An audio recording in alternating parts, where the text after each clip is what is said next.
अस्सलाम वालेकुम, आप देख रहे हैं PA न्यूज HD और मैं हूं आपके होस्ट सादिया बतूल।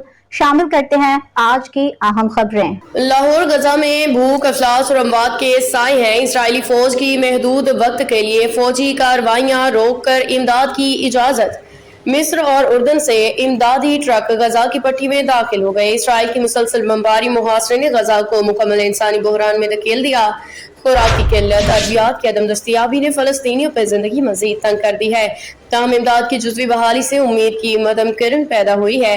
गजा में भूख और अफलास ने पंजे गाड़े हुए हैं। आलमी दबाव पे इसराइली फौज ने चंद घंटे के लिए फौजी कार्रवाइयां रोक दी, इमदाद के दाखिले की भी इजाजत दी, जिसके बाद इमदादी सामान की महदूद नकलो हरकत शुरू हो गई। मिस्र और उर्दन से इमदादी काफिले रफा और दीगर रास्तों से गजा की पट्टी में दाखिल हो गए।